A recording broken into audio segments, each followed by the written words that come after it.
Now, I'm sure a lot of you got your Spotify Wrapped this past week, and I'm pretty sure for about like 80% of the population probably had Taylor Swift in their top five, like most listened to artists. She was number two for me, so I thought it was important to have my ranking out there of her albums. This is my pre Reputation Taylor's version and pre debut Taylor's version ranking. Now, I have to have a disclaimer, or I guess just sort of a breakdown of how I'm doing this.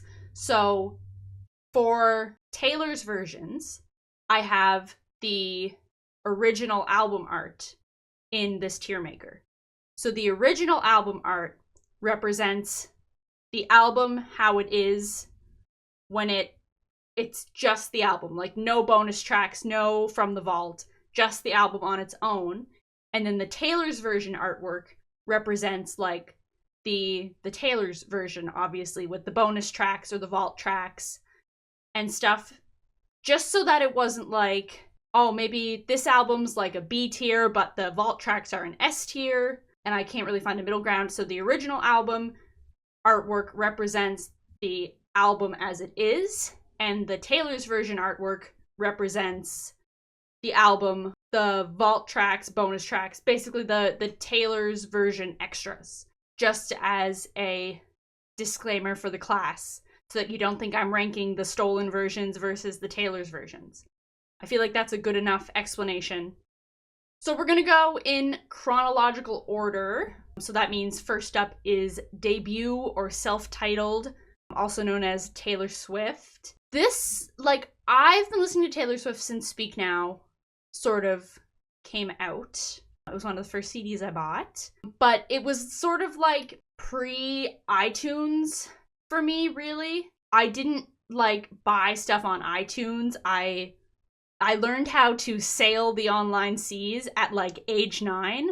So if I wanted an album, I could just go sail the seas and find a little island that had the album on it and then bring it home to my iPod Touch. And debut was just never one that really, like, I'm not going to say interested me, but it's definitely more country and sort of where I was at the age when Speak Now came out, which was like 2010, so I was like 9. I don't know, I was more of like a pop girly, I guess. I listened to like a lot of Disney Channel music, because obviously that's what I was sort of interested in, so like High School Musical, Camp Rock, all that stuff. So Fearless and Speak Now sort of meshed better with what I was listening to as opposed to debut. But now, as a 22-year-old, I have listened to debut through many times now, and it's such a good album. It's really good, and I really wish I had listened to it when I was younger to sort of, I guess, have it more ingrained in me so that I have not a frame of reference, but almost like the evolution from that to the Taylor's version that'll probably come out next year. So with all that in mind, we're going to put self-titled or debut or Taylor Swift in C tier, because it's C tier for country. Just kidding, that was just a little alliteration joke. I enjoy it.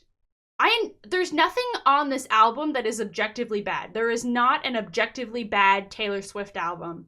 There are just ones that I am less likely to listen to. Debut is one of those.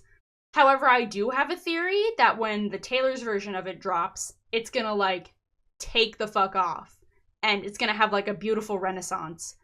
And it's gonna be great. So I will probably be on that train. But for now, as it is, its place in the world is going to be in C tier. I'm sorry. I'm sorry, debut lovers. I decided to include this next one because it sort of gets included in like the TikTok audio of all her albums. And I do think it's a nice little sort of interlude thing between like debut and Fearless. And that's the Beautiful Eyes EP. Obviously, a lot of the songs that are on this are on debut. So it's kind of like debut from the vault, I guess. I would love to see some of these songs as vault tracks, especially I Heart question mark. Controversial statement, I only listened to Beautiful Eyes for the first time to my knowledge, like a few weeks ago. because I think it's not on streaming. It sort of is like a little bit of a debut EP, which isn't necessarily what I'm listening to often if I'm listening to Taylor Swift. It's really good, but unfortunately it's not going to sit too high on my ranking at this moment, and it's going to hang out with debut in C tier. But if it was just I Heart ?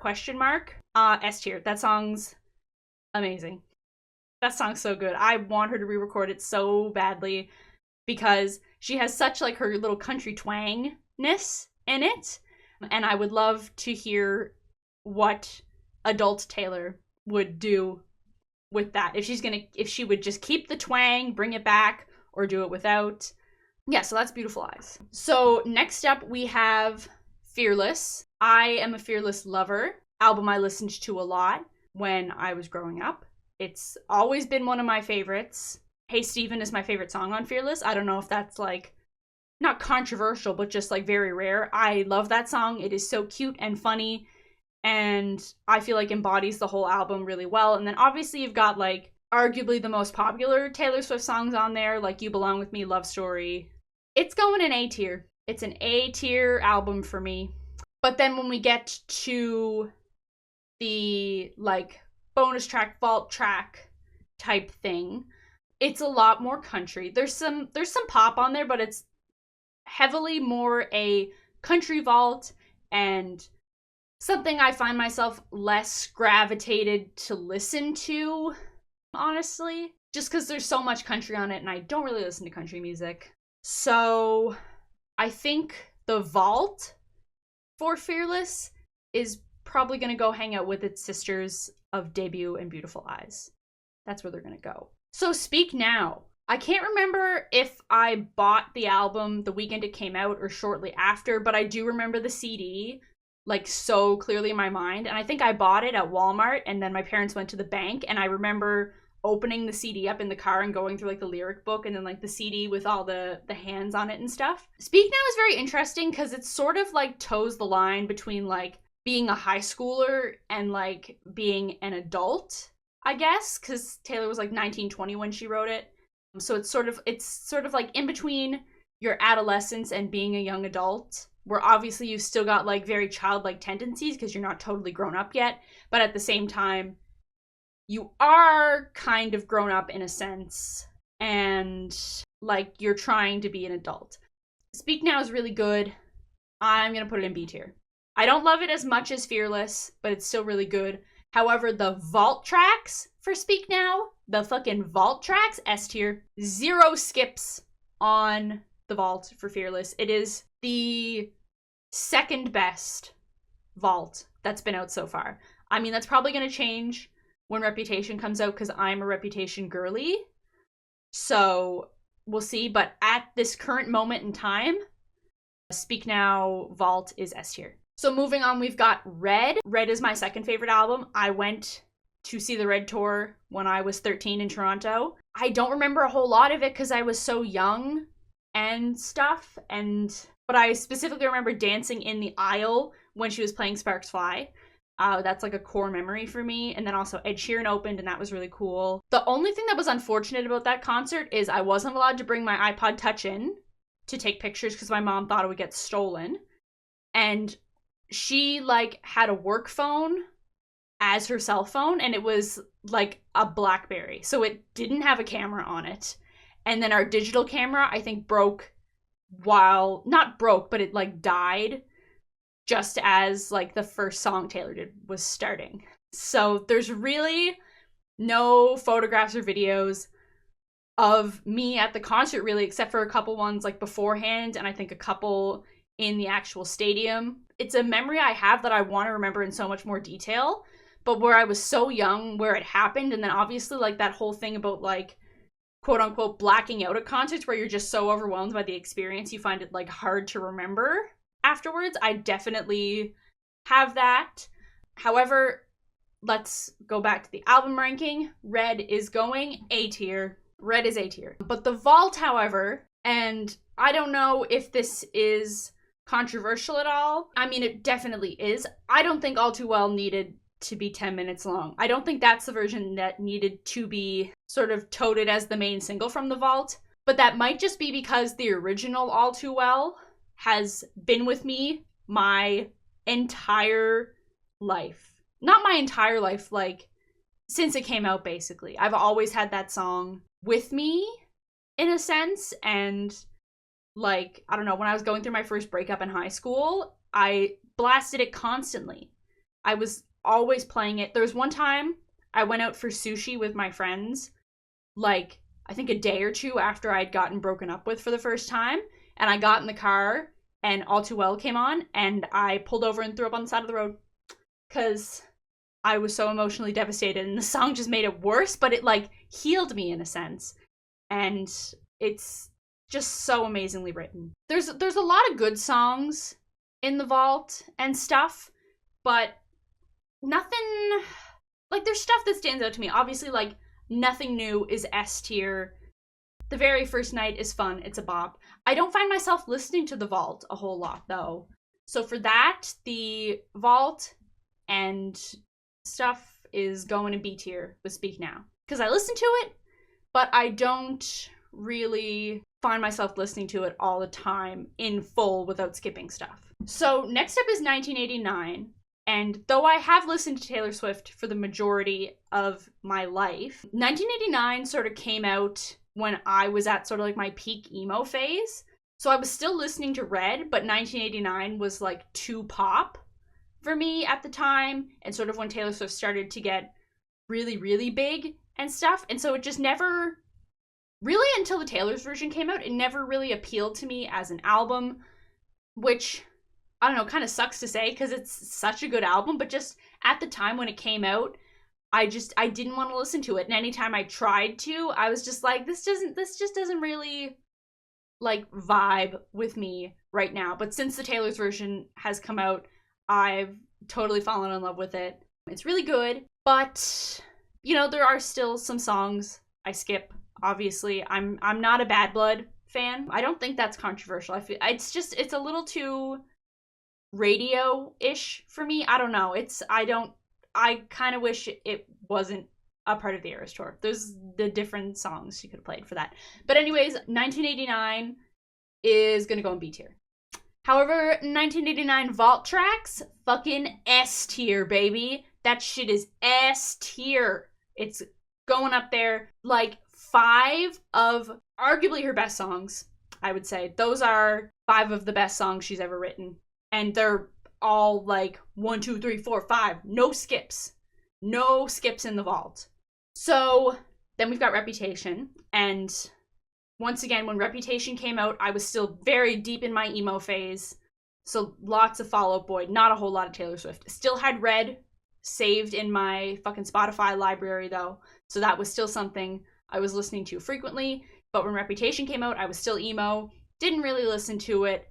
But then sort of as I grew up and started listening to Taylor Swift in entirety again, Reputation is my favorite album.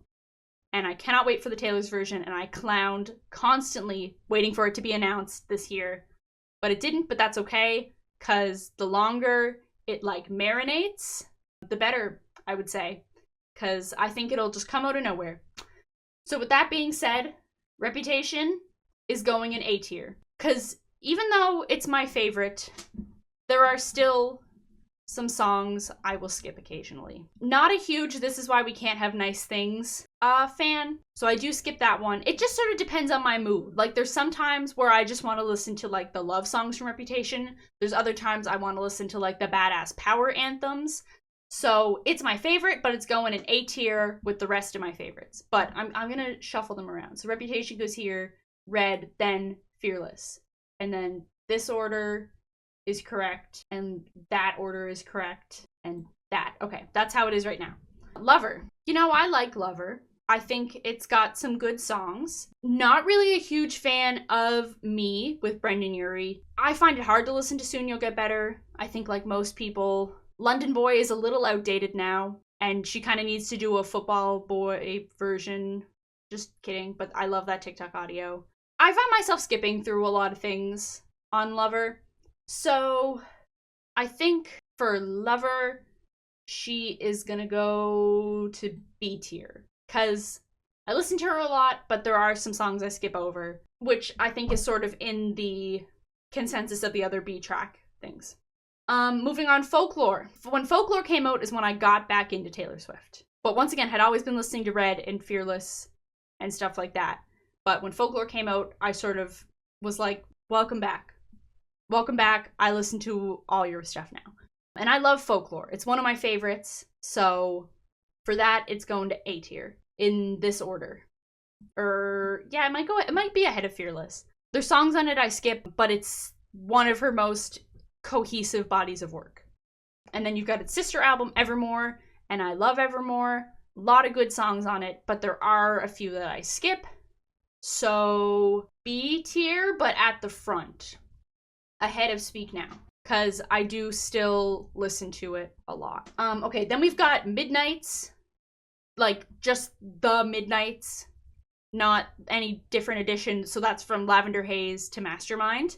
And this shit is going in A tier. Big fan of Midnights.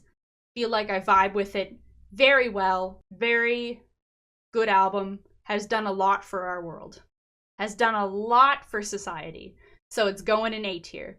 I'm going off of the Till Dawn edition as like sort of the quote-unquote vault, but I guess it's more so bonus tracks, which would be from The Great War to Karma with Ice Spice. You know, I would say there's quite a few on here that I listen to, but there are some ones I skip. Like I do skip Bigger Than the Whole Sky, Would've, Could've, Should've, Dear Reader. Those ones just aren't super high on my list. So for that, it's also going to go into B tier. And that is all of them. Now, once again, there is no bad Taylor Swift album. There are just ones that I listen to less than others. And vault tracks that I skip more than others. So, as of now, pre-Reputation, pre-debut, this is my album ranking. So in S tier, the 1989 vault and the Speak Now vault. In A tier, Reputation, Red, Folklore, Fearless, Midnights.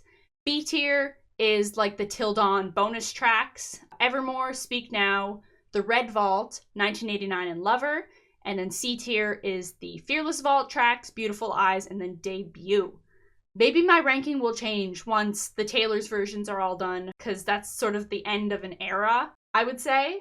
I could have included the Christmas one, but it's a Christmas album. I'm not crazy about Christmas music, so I think it's fine the way it is.